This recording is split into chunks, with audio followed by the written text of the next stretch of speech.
ही सुंदर तालियों के साथ गड़गड़ाहट। अगला दृश्य आपके सामने।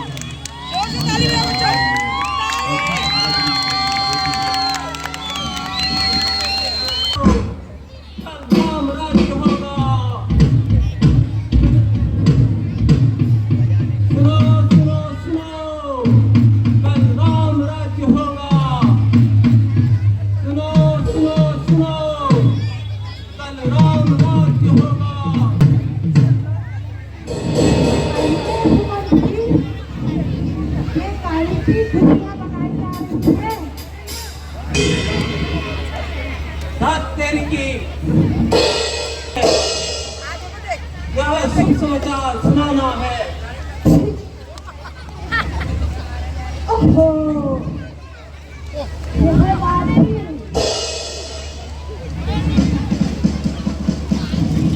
गाती हूँ और अपनी दाढ़ गलाती हूँ।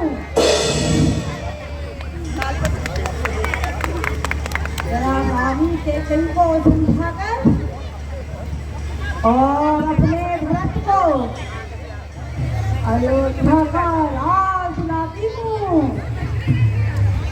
अभी देखती हूँ राम को कैसे राज्य मिलेगा। जब तक मैं हूँ राम को राज्य को नहीं मिलने दूंगी।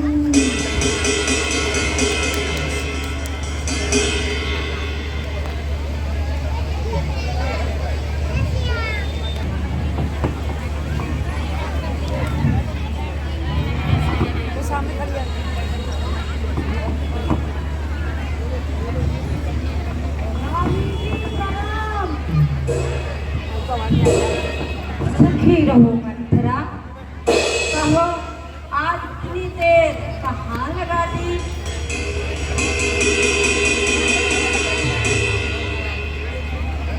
कहीं किसी से कोई झगड़ा तो नहीं हुआ जो ऐसी भद्दी सूरत बना रखी है। क्या कहूँ रानी जी, आज तो एक ऐसी बात सुनने में आई है जिससे मेरे तो पैरों तले की जमीन ही खिसकेगी। अरे जरा मुझे भी तो बता, आखिर वो कौन सी बात है। क्या बताऊं मेरी भोली रानी, बस इतना ही तो आपकी और मेरी तो सहमति है। अरे बच्चों हटो। बच्चा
देखा मेरी भोली रानी, कैसी गजब की बात है।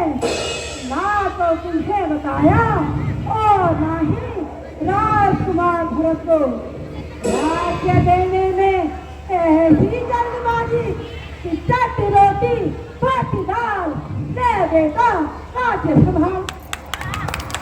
इसी को कहते हैं मेरी रानी दो रंगी दुनिया। एक बेटा तो राज करे आनंद भोगे और दूसरा दर दर की खाक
तब तुम्हें याद आएगा तब तुम कुछ नहीं कर पाओगी, कुछ नहीं।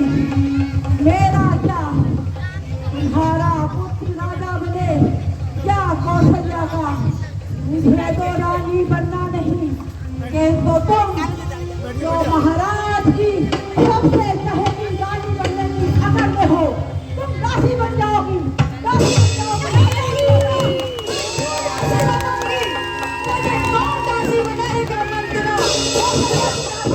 नहीं नहीं, कौशल्या की दासी, राम राजा बनेंगे, कौशल्या राजमाता कहलाएगी, भरत सेवक और तुम दासी रानी। महाराज के राज्याभिषेक की घोषणा से पहले तुम्हें इस बात की भनक भी लगेगी। न जाने कितने दिनों से ये षड्यंत्र चलता होगा जिसकी तुम्हें हवा तक न लगने दी। और तुम क्या समझती हो कि रानी कौशल्या को भी कुछ नहीं मालूम? मेरी भोली रानी, तुम सात का बीज नहीं जानती, सात का बीज, सात तो मिट्टी की भी हो, किंतु अभी भी बहुत कुछ हो सकता है। अगर तुम चाहो तो राम के स्थान पर भरत राजा बन सकता है और तुम राजमाता मंत्रा। ये कैसे हो सकता है? अब तो राम को राज्य देने की घोषणा हो चुकी है, अब मेरे भरत को राज्य कैसे मिल सकता है? मंत्रा,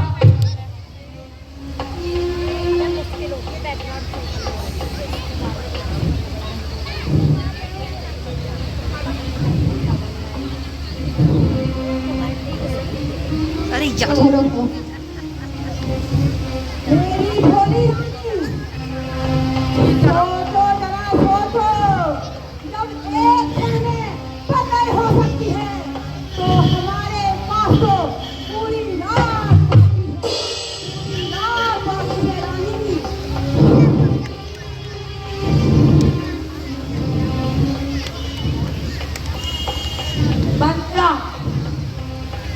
ठीक कहती हो, किंतु मेरी समझ में यह नहीं आ रहा है कि मैं महाराज को कैसे अपने बस में लाऊं और कैसे अपनी बात बनाऊंगी। मंथरा प्यारी सखी कुछ बात करे। मंथरा प्यारी सखी, क्या तुम नाराज हो गई हो? नाराज? और मैं ये कैसी बातें कर रही हो रानी? जरा मेरे समीप तो आओ, सारी तरकीब समझाती हूँ। लो आ गई, जरा जल्दी बदला। तो सुनो, महाराज के पास अभी भी तुम्हारे दो वरदान धरोहर के रूप में हैं। दो वरदान? मंथरा, मुझे तो कुछ याद नहीं है, कौन से वरदान की बात कर रही हो? अरे तुम भूल गई रानी, तुम कितनी भोली हो। तुम्ही ने तो मुझे ये सारी बात बताई थी कि किस तरह से महाराज के युद्ध में तुमने प्राणों की रक्षा की थी। और तब महाराज ने प्रसन्न होकर कहा था, रानी ने कही, मैं तुमसे प्रसन्न हूँ, मैं तुम्हें दो वरदान देना चाहता हूँ, मांगो। क्या मांगती हो? तब तुमने कहा था, महाराज मेरे ये दो वरदान आपके पास धरोहर के रूप में है। हाँ मुझे मंथरा, समय आने पर मांग लूंगी। याद है। आज वो समय आ गया मेरी भोली रानी, आज वो उचित समय आ गया है। आज महाराज से अपने दोनों वरदान मांग लो, दोनों वरदान मांग लो। एक वरदान से अपने महाराज के लिए अयोध्या का राज रानी, अयोध्या का राज।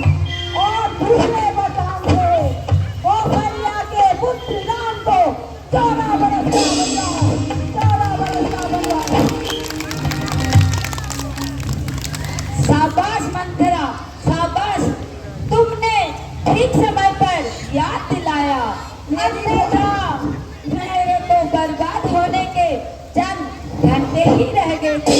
मेरी भोली रानी, बुला लो महाराज को इसी वक्त, बदल दो समय की धारा को और जीत लो बाजी। मेरी भोली रानी, ये मोह माया का समय नहीं है, कूटनीति का समय है, कूटनीति का। मोह माया से बाहर निकलो रानी, बाहर निकलो। अब एक तो मंथरा, मैं कैसे क्रिया चरित्र दिखाती हूँ और हथेली पर सरसों जमाती हूँ। हिंदू रानी, एक बात और ध्यान रखना, महाराज इतनी आसानी से वरदान नहीं देंगे।